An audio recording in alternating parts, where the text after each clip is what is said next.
श्री स्वामी समर्थ. स्वामी समर्थ अनुभूती या चॅनलमध्ये आपलं स्वामीमय असं स्वागत आहे. जर चॅनलला सबस्क्राईब केलं नसेल तर लगेच सबस्क्राईब करा की जेणेकरून येणाऱ्या नवीन व्हिडिओचे नोटिफिकेशन तुम्हाला सर्वात पहिले मिळतील. जर नवीन स्वामी भक्त असतील, स्वामी सेवेकरी असतील तर त्यांनी आपल्या चॅनलला सबस्क्राईब करायला विसरू नका. जर तुमचेही असेच काही स्वामी अनुभव असतील तर मी दिलेल्या नंबरवर तुम्ही मला व्हॉट्सअप करू शकता.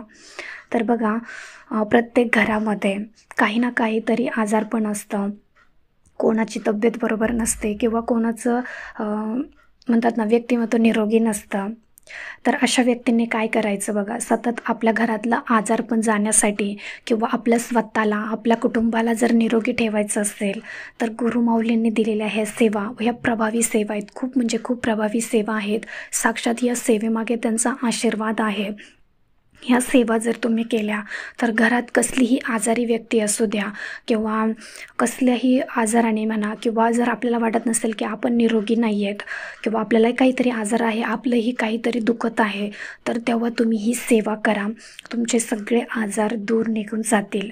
तर बघा, कोणती सेवा आहे ती धूमावती तीर्थ, हे सगळ्याला माहिती आहे. बघा, धूमावती तीर्थ हे कसं बनवायचं, तर एक तांब्याचं फुलपात्र घ्यायचं. तांब्याचं जे फुलपात्र असतं ते घ्यायचं, त्यात पाणी घ्यायचं आणि आपली जी 3 मधली बोट आहेत ती त्या पाण्यात बुडवायची आणि आपल्या नित्यसेवेमध्ये जो माला मंत्र आहे बघा तो बोलायचा. आणि ज्याच्यासाठी तुम्ही ही सेवा करणार आहात, तुम्ही जर स्वतःसाठी ही सेवा करणार आहात तर तुम्ही स्वतः मम म्हणायचं. आणि जर तुम्ही दुसऱ्यांसाठी ती सेवा करणार असाल, समजा तुमच्या आईसाठी, वडिलांसाठी, भावासाठी, बहिणीसाठी किंवा नातेवाईकांसाठी जर असेल तर त्यांचं नाव घेऊन हे धूमावती तीर्थ म्हणायचं. अशा पद्धतीने तुम्ही जर हे धूमावती तीर्थ बनवलं आणि त्या आजारी व्यक्तीला जर तुम्ही प्यायला दिलं किंवा घरात शिंपडलं आणि तुम्ही स्वतः पण जर आजारी नसाल पण तुम्हाला वाटत असेल की आपल्याला भविष्यामध्ये काही आजार होऊ नये किंवा आपल्या घरावर आजाराबाबतीतलं काही संकट येऊ नये, तर तेव्हाही तुम्ही ही सेवा नक्की करू शकता. तर महामृत्युंजय मंत्र, आता दुसरी सेवा बघा, महामृत्युंजय मंत्राचं तीर्थ कसं बनवायचं. तर एका तांब्याच्या फुलपात्रात तुम्ही काय घ्यायचं, पाणी घ्यायचं आणि आपल्यामधले ज्या हाताची बोटं आहेत ते पाण्यात बुडवायची आणि आपल्या जे नित्यसेवेत महामृत्युंजय मंत्र आहे तो महामृत्युंजय मंत्र म्हणायचा. तो किती वेळेस म्हणायचा, 1 माळ जप करायचा. आणि ते 1 माळ जप करून जे काही आपल्याला आता तीर्थ बनवायचे, आता ते तीर्थ कशावर बनवायचं बघा, तुम्ही तुमच्या घरात जर रुद्रयंत्र नसेल तर तुम्ही महादेवाच्या पिंडीवरही तीर्थ बनवू शकता. 3 बोटे बुडवायचे आणि महामृत्युंजय मंत्र म्हणायचा. महामृत्युंजय मंत्र तुम्हाला माहितीच आहे काय आहे तो. ओम त्र्यंबकम यजामहे सुगंधिं पुष्टिवर्धनम उर्वारुकमेव बंधनात मृत्युमोक्षीयमामृतात, असा 1 माळ तुम्हाला जप करायचा आहे आणि त्याचं तीर्थ बनवायचं आहे.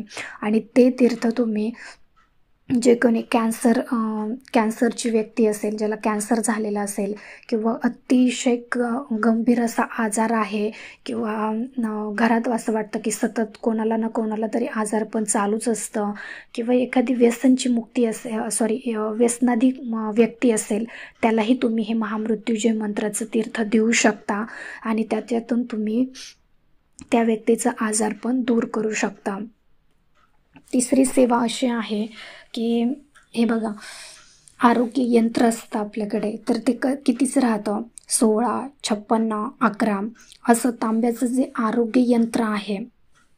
तर त्या तांब्याच्या आरोग्य यंत्रामध्ये तुम्ही आता ह्याची पण सेम प्रोसेस आहे की तांब्याच्या फुलपात्रामध्ये तुम्ही पाणी घ्यायचं, फुलपात्र घ्यायचं, त्यात पाणी टाकायचं. त्या पाण्यामध्ये तुमची मधली जी काही 3 बोटं आहेत ती पाण्यात बुडवायची आणि पाण्याला स्पर्श करायचा आणि त्याच्यावर पण तुम्ही एक महामृत्युंजय मंत्राचा 1 माळ जप करायचा आणि 1 माळ श्री स्वामी समर्थ मंत्राचा जप करायचा.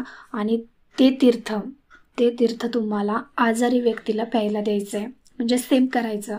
जे तुम्ही धूमावती तीर्थ केलेलं आहे आणि आजारी व्यक्तीला प्यायला दिलेलं आहे, सेम तसंच महामृत्युंजय मंत्र तीर्थ केलेले आजारी व्यक्तीला प्यायला दिलेले सेम हेच की आरोग्य यंत्र जे आहे त्याचं पण तीर्थ तुम्ही महामृत्युंजय मंत्राची 1 माळ आणि श्री स्वामी समर्थ मंत्राची 1 माळ करून तुम्ही ते तीर्थ जर आजारी व्यक्तीला किंवा घरातल्या सगळ्या व्यक्तींनी पिलं तरीही चालेल, पण तुम्ही हे आजारी व्यक्तीसाठी करत आहात तर तिलाच तुम्ही प्यायला द्या. घरात थोडंसं शिंपडा आणि बघा त्याचा आजारी व्यक्तीवर लगेच परिणाम होतो की नाही, तुम्हाला लगेच फरक दिसतो की नाही.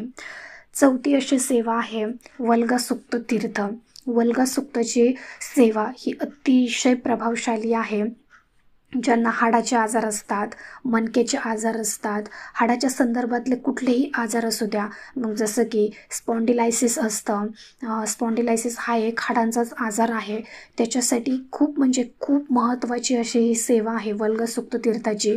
आता त्याचं पण काय करायचं, एक तांब्याचं फुलपात्र घ्यायचं, त्याच्यामध्ये पाणी घ्यायचं, आपल्या हाताची मधली जी 3 बोटं आहेत ती पाण्यात बुडवायची, पाण्याला स्पर्श करायचा आणि जे आपल्या नित्यसेवेमध्ये वल्गसुक्तचं जे मंत्र आहे ते मंत्र म्हणून तुम्हाला ते तीर्थ काय करायचं, प्यायचं आहे.